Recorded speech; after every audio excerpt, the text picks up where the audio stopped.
সাবেক আইনমন্ত্রী জনাব আনিসুল হক সাহেবকে হত্যা চেষ্টা মামলায় সোনারেশ দেখানো হয়েছে। পত্র মামলার বাদী এই মামলার এজাহারভুক্ত আসামি হওয়ার কারণে তাকে সোনারেশ দেখানোর আবেদন করলে আমরা রাষ্ট্রপক্ষে এই মামলা কেন তাকে সোনারেশ দেখানো হবে সেটা যুক্তি উপস্থাপন করে বলেছে মাননীয় আদালত উনি এই মামলার সাথে সম্পৃক্ত এবং এই ঘটনা যেদিন ঘটেছে সেই দিন তিনি শেখ হাসিনার কাছে থেকেই দিক নির্দেশনা দিয়েছেন বিধায় তাকে এই মামলায় আমরা সোনারেশ দেখানোর আবেদন করলে বিজ্ঞ আদালত এই সাবেক আইনমন্ত্রীকে এই হত্যা চেষ্টা মামলায় সোনারেশ দেখানোর আবেদন মঞ্জুর করেন।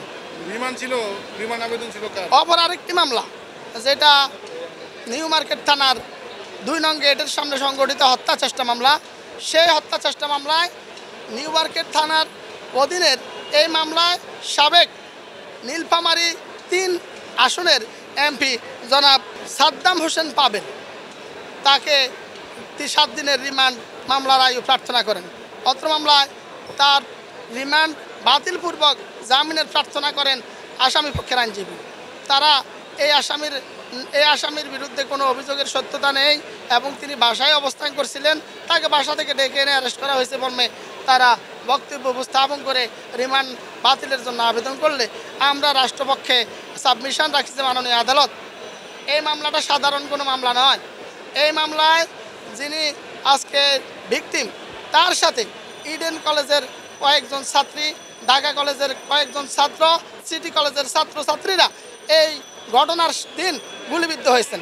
মাননীয় আদালতকে আমরা বলেছি যে এই আসামিরা যখনই বুঝতে পেরেছে, উপলব্ধি করতে পেরেছে যে হাসিনার মসনদ আর টিকবে না, তখন রাজধানী ঢাকাকে রক্ষা করার জন্য, হাসিনাকে পালিয়ে যাওয়ার হাত থেকে রক্ষা করার জন্য তারা প্রত্যেকেই তাদের নিজ নিজ আসন থেকে চলে আসলেন ঢাকায়।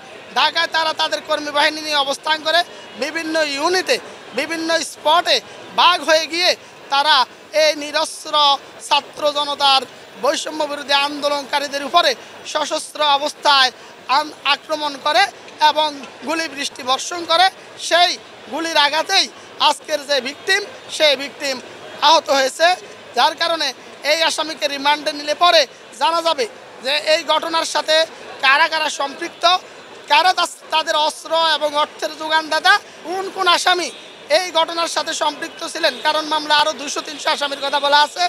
যে সমস্ত পলাতক আসামি আছে তাদেরকে গ্রেপ্তারের জন্য, তাদের নাম ঠিকানা উদ্ধারের জন্য এবং পলাতক আসামিদের শনাক্ত করার জন্য এই আসামিকে রিমান্ডে নেওয়ার যৌক্তিকতা উপস্থাপন করে আমরা বিজ্ঞ আদালতে আবেদন করলে বিজ্ঞ আদালত সন্তুষ্ট হয়ে এই আসামিকে 2 দিনের রিমান্ড মঞ্জুর করেন।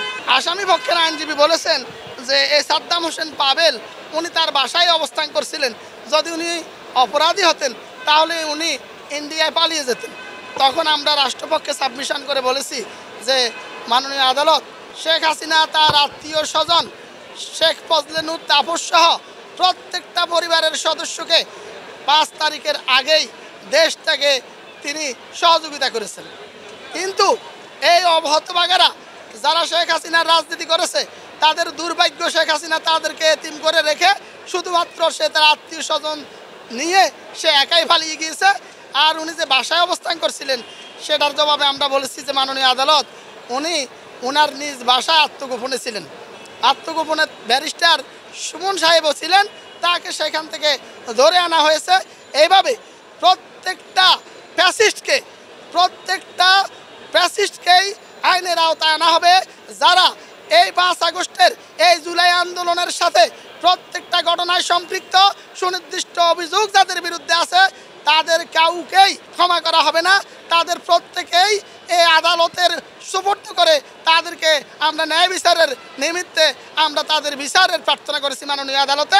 এবং এই দেশকে যারা ইন্ডিয়ার করদ রাজ্য বানানোর চেষ্টা করেছে, যারা ফ্যাসিজম কায়েম করতে চেষ্টা করেছে, তাদের কাউকেই আমরা এই আইন আদালতের বাইরে যেতে দিব না। তাদের প্রত্যেকেরই বিচার করা হবে মর্মে আমরা আদালতে বক্তব্য রেখেছি।